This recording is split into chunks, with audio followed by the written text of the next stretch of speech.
Barkeep, a man could die of thirst in this pub. Somebody buy me a pint, please.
Hello out there, everybody, and welcome to episode number 21 of the Empty Pockets podcast with Skip Healy.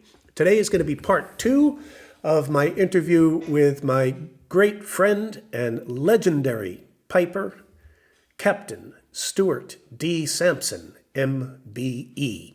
We started off today with a 2/4 march composed by Stuart in honor of one of his relations named George Mackenzie Samson, V.C. V.C. standing for Victoria Cross, which he was awarded for his actions in the terrible battle during the First World War at Gallipoli.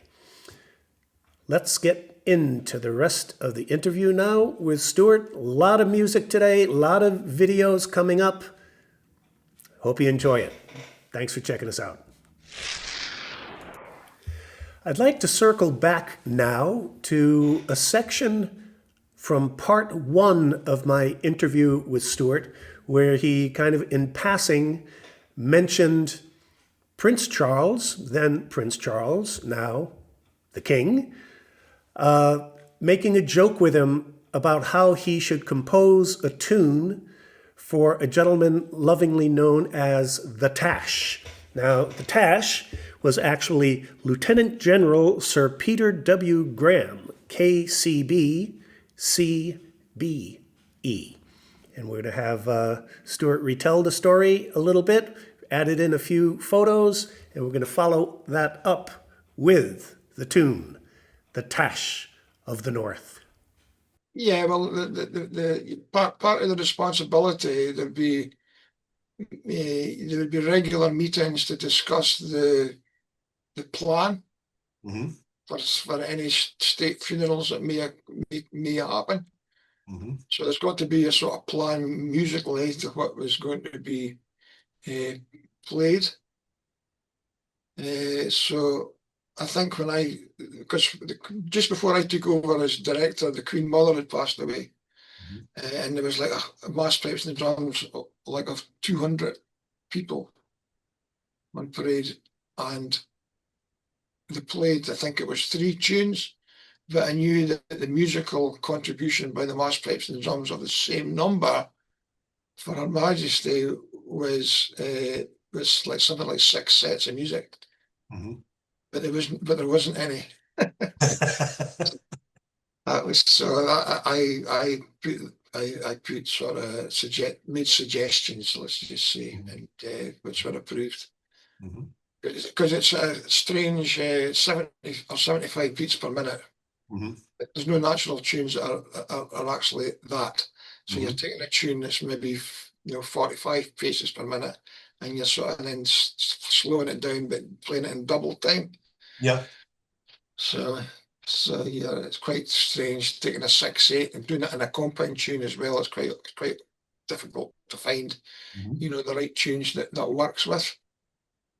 So yeah, but yeah, so once I left, the plan was in place, and then it might have changed. You never know because somebody else goes in, and they just kept on being sort of probably looked at until whenever that time came along. Mhm. I would say though, when it did come along, I was really nervous because is it the same music or is it different? Mhm. And it was, I think 95% of it was the same music. So. Wow.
Now, Stuart, when you held the extremely prestigious position of Director of Army Pipe Band Music, I'm sure that brought you quite often into direct contact with the royal family. And I thought I remembered you mentioning to me at one point that you actually came up with you designed the protocol for the music to be used for the funeral of Queen Elizabeth. Could you tell us a little bit about that, please? Yeah, well, the part of the responsibility there would be regular meetings to discuss the plan Mm-hmm. for any state funerals that may happen. Mm-hmm. So there's got to be a sort of plan musically to what was going to be played. So I think because just before I took over as director, the Queen Mother had passed away. And there was like a mass pipes and drums, like of 200 people on parade. And they played, I think it was 3 tunes, but I knew that the musical contribution by the mass pipes and drums of the same number for Her Majesty was like something like 6 sets of music. Mm-hmm. But there wasn't any. That was so I put sort of made suggestions, let's just say, and which were approved. Mm-hmm. Because it's a strange 70 or 75 beats per minute. Mm-hmm. There's no natural tunes that are actually that. So Mm-hmm. you're taking a tune that's maybe 45 paces per minute, and you're sort of then slowing it down, but playing it in double time. Yeah. So yeah, it's quite strange taking a 6/8 and doing it in a compound tune as well. It's quite difficult to find, Mm-hmm. the right tunes that works with. So yeah, but yeah. So once I left, the plan was in place, and then it might have changed. You never know because somebody else goes in, and they just kept on being sort of probably looked at until whenever that time came along. Mm-hmm. I would say though, when it did come along, I was really nervous because is it the same music or is it different? Mm-hmm. And it was, I think 95% of it was the same music. Well, it was indeed a very moving tribute viewed by millions and millions of people around the world. I'm sure also in your time in the position, you also have a little more light-hearted stories of some of your interactions with the royal family. Could you share the one you told me? Well, you told me quite a few, but there was one about an event at Windsor Castle that was pretty good. Would you mind? Would you feel okay with sharing that one with us? Yeah, there's nothing confidential or nothing. I mean, the Queen, for those who have been lucky enough to meet her, she puts you at ease. She's very understanding, and once you meet her, she's, very easy to sort of communicate with. Uh, uh, but I played at Windsor Castle the first time that a non-Foot Guards regiment had played at a state banquet, and I was there with the Highlanders. And then the sovereign piper said to me, "You may be asked to, once you play, and the table in Windsor is huge. You play a 4-part competition march to go around the table. Normally that would take you around the table. The table was that big to play. The tune was a Clan McCall 2/4 march. We had to play it 3.5 times through this 4-part tune Oh, jeez. to get around the table. My God. My God. One long, it's about 100 meters long. It's just like all gold cutlery and that, So Mm-hmm. afterwards, we came out, and then the Queen's Piper came to me and said, she's getting up. She's leaving the table, so she's obviously not wanting you to go in and sit down next to her. So basically, pack your bags and leave. Mm-hmm. So I told the 12 pipers that played, right, let's go onto the transport and we'll head back to London, where we were staying. And then there was some officer was running down the corridors shouting, "Where's the pipe major? Her Majesty wants to speak to the pipe major." And so I had to go all the way back, you see. So I said, what's the protocol? And this officer says, there's no protocol. She's expecting you now. You must go. Mhm. I says, well, where? Go through this room and you get to the other end of the room and there's two big double doors. Just open the door and walk in. And I says, surely is there nobody going to be there to introduce me? No, she's waiting for you. So I said, okay. So I made my way through this other room, which was all full of people that had got up from the dinner table. So there was like Prime Minister Blair and politicians and all these famous people. And I said, excuse me, excuse me. Big hole, big hole. And I got to the other end of the room, and there was the double door, and so I thought, well, there's nobody there. Will I knock or will I just go in? I thought, well, he said just go in, so I opened the door and walked in, and there was Her Majesty, and she had a wee mirror up, and she was putting sort of powder on her face. Mhm. So I thought, oh no. Private Samson. And no, she just closed. She just closed the mirror. She was fine. She says, "Oh yes, please come in, please come in." And then we were having a chat, and the Queen Mother came in, and some of the other members of the royal family. Yeah, it was. Yeah, she wasn't bothered at all. It was just normal. Yeah, sure. So it was quite nice to see that normality, you know. Yeah. Mhm. Hmm. Yeah. Jesus. Um, And there was another story which was quite nice, and it was more recent. It was probably about a year before she passed away.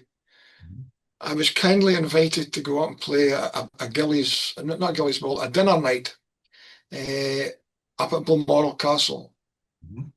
along with two other former, well, two directors of Army Bagpipe Music, plus myself. So three directors and the outgoing and incoming sovereign piper.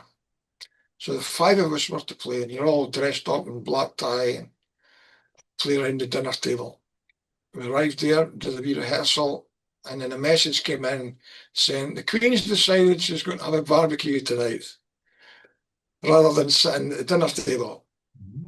So we're all dressed up in black tie and all that. So we're playing a barbecue. And they went to a very small cottage next to the loch in the estate. So we had to go cross country and these 4x4 vehicles to get up to where this cottage was. And we had to wait for about an hour, get tuned up, and there was hundreds of midges and getting eaten alive in this wood.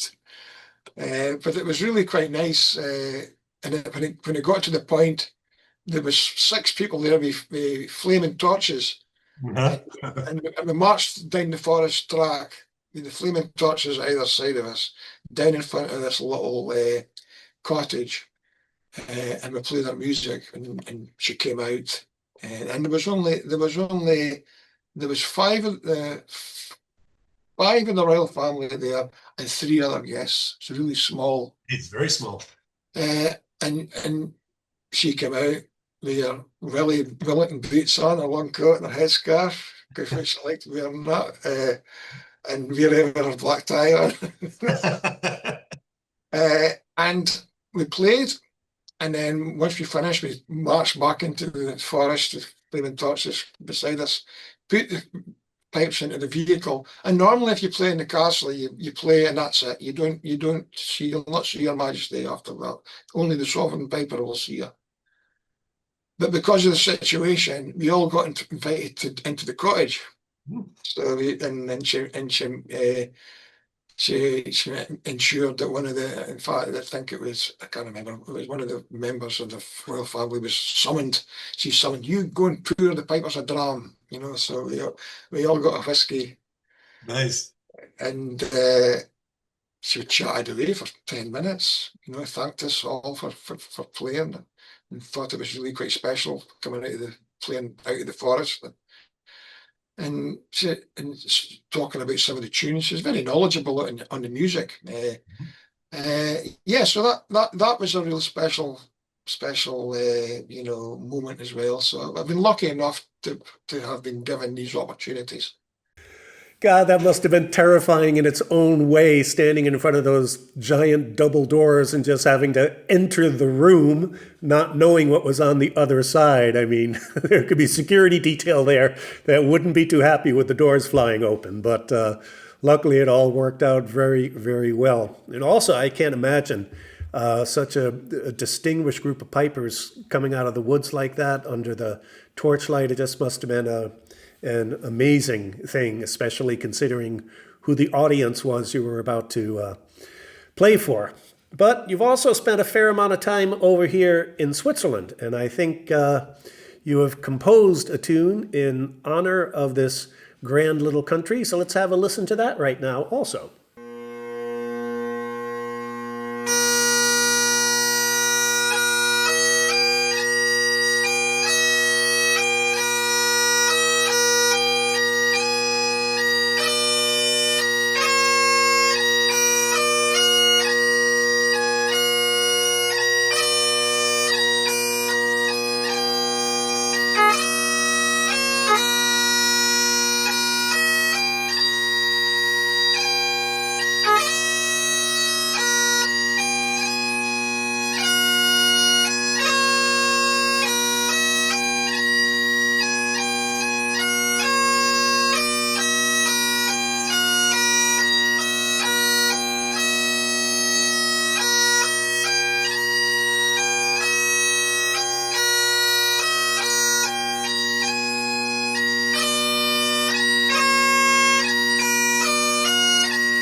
So, Stuart, can you tell us a little bit now how your association with the Basel tattoo and Eric Juilliard came about after your military career?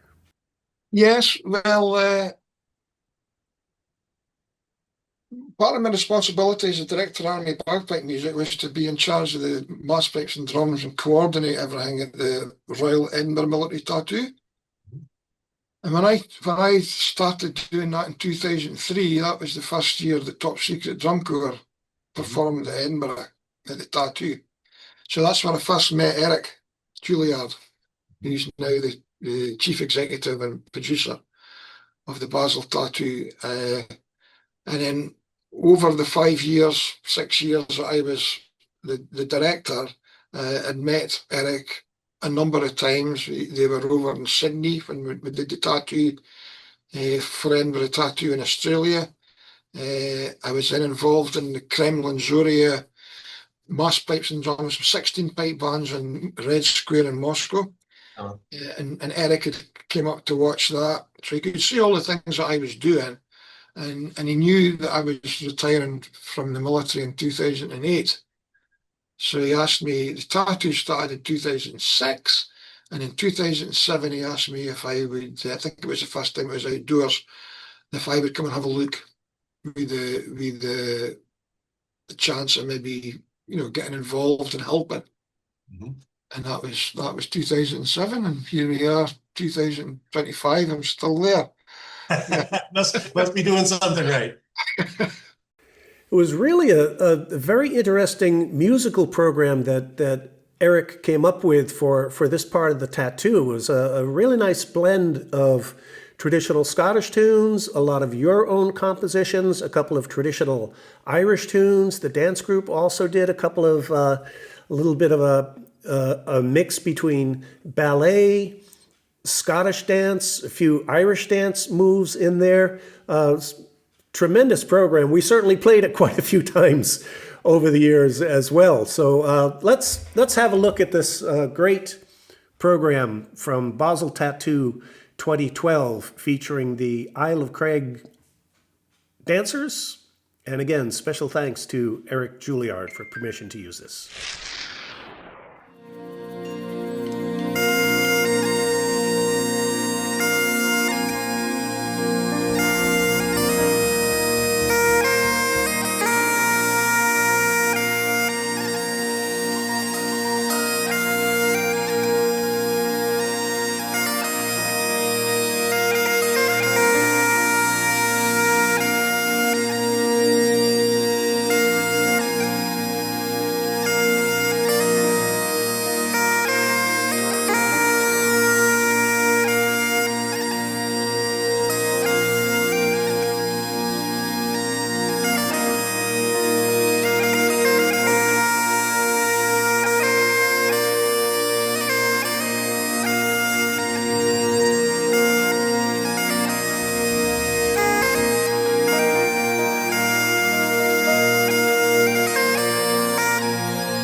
Yeah, that was such a memorable series of performances. The weather cooperated, all of the technical issues were at an absolute minimum. Huge crowd, great crowd, 8,000 people or so every night. All the performers did their thing. The tattoo orchestra was great. I think we did a pretty good job as well, you and I. Really just a fantastic time. I mean, you have no idea the scale and scope of this production until you're a part of it. You know, hundreds and hundreds of musicians, dancers, singers, the to the second coordination between one act finishing, the next act coming on. It's just a monster to produce a show like this, and just a great job was done by everybody. Well, the tradition of the tattoo going back to certainly all the years that I did Edinburgh. I think my first Edinburgh tattoo was 1979 that I performed on. And like way back then, everything was very traditional. But the finale would always incorporate, you know, everybody getting onto the arena. So the whole cast is present, all the performers. And then they would play usually the national anthem, and then they would do an evening hymn. And the evening hymn would a lot of the time would incorporate into that the last post. We usually, you know, we a whole corps of buglers rather than a soloist up in the ramparts doing the last post sunset sort of rendition. And that would be followed by then the lone piper. So the evening hymn, it's all about reflection, and then the lone piper, it's all about also that moment of reflection, and then also like to give the sort of the feeling of it. Lights out, all the lights go out, and the lone piper plays, and at the end of that, that's the tattoo, that's it finished. Lights out, and then after that, it would be the lights would come on and everybody would march off. That would be the end of the tattoo. That's the sort of the traditional, the tattoo, the word tattoo, tattoo, that's sort of where it comes from. It's a Dutch word.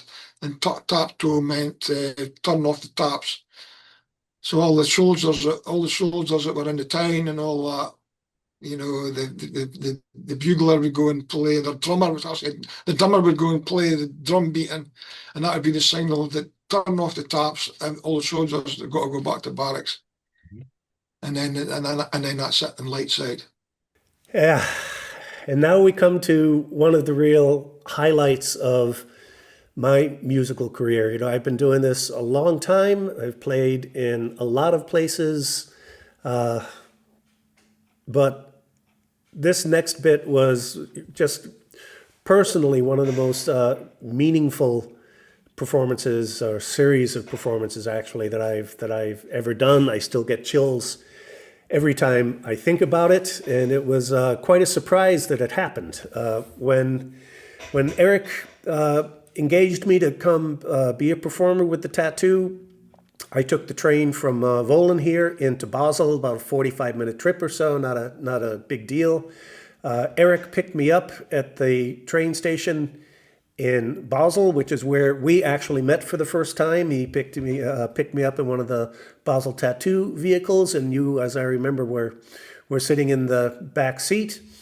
And as we were driving away, Eric said to me, "Hey, Skip, look, you know I talked to you about the dance set, but I have an idea for something that's going to be great in the finale for the evening hymn section of the program.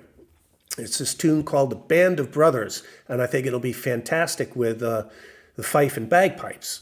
And I just looked over at Eric, who was driving, and just said, "All right, now you're just messing with me about this." He said, "What do you mean?" And I said, "Well, Band of Brothers, that was a series on American television on a pay-per-view channel called Showtime." He said, "Yeah, exactly."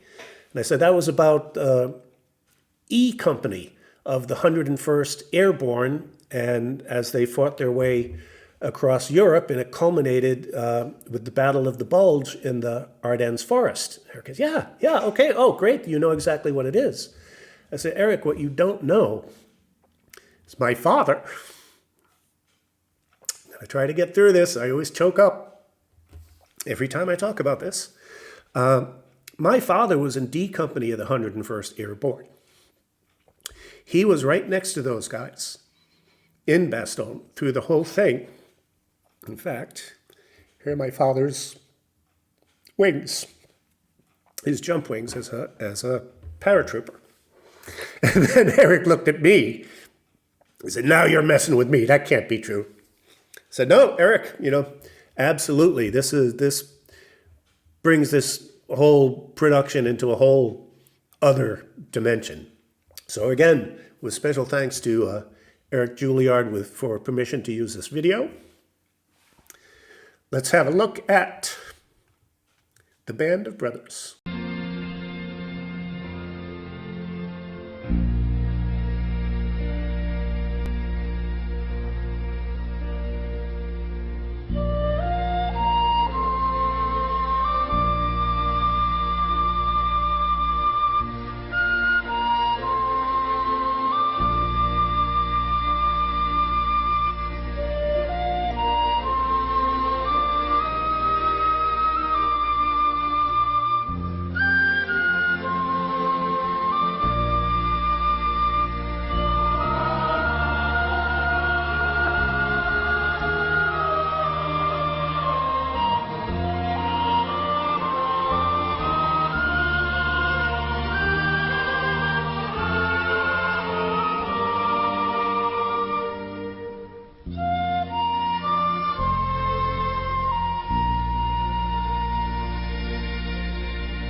Piper, Jason Bruce mit dem Stück Sleep, Dear Sleep auf dem Kasernenturm, ein weiteres traditionelles Element im Programm. You know, I've done a lot of performances in a lot of places, you know, in the last 50 years, as have you, Stuart. And, you know, this whole 2012, that was my first experience in the tattoo world. And to be able to play a piece of music with so many phenomenal musicians and technicians in front of such a wonderful audience that directly related to my father's contributions towards freedom in the Second World War. It was, you know, nearly overwhelming every night. I mean, every time I finished at the end of that piece, I would turn to my left and I would walk in front of all the masked bands, and there was the long row of drum majors that was there. And people in the audience couldn't see it because it was very dark and you're being distracted at that point to look at the next portion of the show. But all of the drum majors were very subtly tapping their maces on the ground as I walked off. And when I went under the grandstands, the next conductor was a Russian general director of music for the Russian military. Karlnikov was there, and at strict attention, saluting me, because he too had been told the story eventually that my father had participated himself as a combat veteran directly in this piece having to do with the Band of Brothers. I mean, it was just an amazing experience, and I can't thank you enough for doing it with you, and certainly Eric Juilliard for thinking to have me as a musician in this great event. I mean, I'll never forget it for the rest of my life, certainly. Well, Stuart, I would really like to thank you very, very much for sharing your time and your talent and your memories with us on the Empty Pockets podcast here for the last couple of weeks. I so much appreciate it. I hope everybody out there has also enjoyed hearing a little of your music and a little bit about your life. And for all of those bagpipers out there that would like to take on some of these great tunes that you've written, I believe you have a couple of books that are published. How can people get a hold of you? Can you tell us a little bit about these great collections of the compositions of Captain Stuart Samson? Yeah, well, I've been lucky enough to have this sort of been blessed that I can actually compose music. It's something that I've really picked up on probably in the last 30 years. Once I become involved in live music events, started writing more music. And I think also when I left the army, I was teaching students doing a degree in Scottish traditional music, and I was teaching the bagpipe part of that for the 9 years that I was in Glasgow. So I was very lucky to be, working along the top talent that was coming through, and they've all got to write music, and I was sharing the office with a prominent piper and small pipes piper as well, Finlay MacDonald. So we were sort of bouncing off each other. He would come in, oh, I've written a new tune at the weekend, and I says, oh, that's very good. That sounds great. I actually wrote 3 tunes this weekend. Did you? Good for you then. So you're just sort of bouncing off one another all the time. But so he said to me, he says, you should start thinking about writing a book, because you've got so many tunes now. So I took out my first book. It must have been around about 2010 or 11. Lands of Bends and Glens and Heroes, and that title is the first line of the regimental toast of the Gordon Highlanders, or in fact all Highland regiments. Okay. That's the first line of it. There's eight lines in the Gaelic toast, but that's the English translation. Lands of Bends and Glens and Heroes. In fact, yeah, I've got a wee. That's the book. Look at that dashing young man there. Yeah, that's the black tie on again. So there's about 60 compositions in that book, and then it was during lockdown and COVID. I was planning on eventually taking a second book, but it wasn't going to be for another couple of years. But then because I was locked in the house basically, so I just said, right, let's just start writing music. Yep. And and I just there's no distractions, and I just seemed to be coming up with stuff, no bother. It's like, wow, where's this all coming from? So I just felt I was on a roll. But anyway, so I managed to produce my second book, the Park Grove collection. Park Grove is the name of my house here in Blairgowrie. So that's where it all happened, So I took it out as a digital book, thinking nobody can. It's easier. It's digital. There's no post. There's no, because of COVID and all that. And then everybody started getting in touch with me. I mean, the book did really well digitally, but everybody's going, when's the hard copy coming out? I want a physical book. So, but it was quite good because the money that I made on the digital book funded the print. Yeah. So yeah, because you have to invest money in getting things printed. I had no printing costs money. I had no idea it was actually going to work out that way, but it actually worked out quite well. So, I brought out my second book, which your compositions in Healy's Reel, the Park Grove collection. Oh, goodness. Beautiful picture. And now and thank you, by the way, for writing a tune for me. I appreciate that very much. Healy's Reel, great tune. And now I've just keep writing and writing and writing, and I'm probably getting close now to I can start thinking about bringing out a third volume of music. So fantastic. It's well over 150 tunes that I've composed now. So wow. It's amazing what you can do with 9 notes, isn't it? It's just endless. Endless. Well, there's a couple of notes. There's a couple of notes you can play as well that are false. Like C and F naturals. Mm-hmm. Which, but yeah, a lot of the purists doesn't like to hear these notes played on the bagpipes. Although, and they're quite hard to get the tuning right, just to get it absolutely perfect. But I did let Christoph Walter one year hear these notes, and he's going, oh, he says that's the same key as the House of the Rising Sun. You can play a tune in the pipes, and he put something together one year for the team. But I had to play a C and an F natural. So there you go, everybody.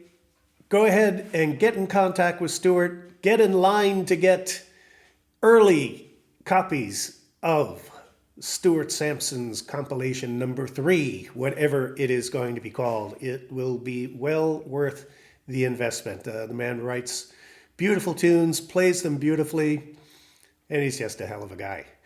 So to close out this episode and our chapters with Stuart Samson, a little look behind the scenes at the Basel Tattoo. There's a thing that's called the Cast Bar.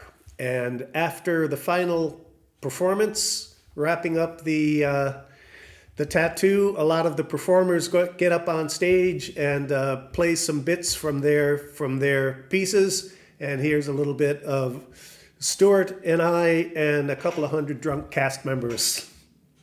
Thanks a lot, everybody. Thank you very much, Stuart. And again, a very, very special thanks to Eric Juilliard from Basel Tattoo Productions for letting us use some of this great video. Thanks, everybody. See you at the pub. Cheers, all.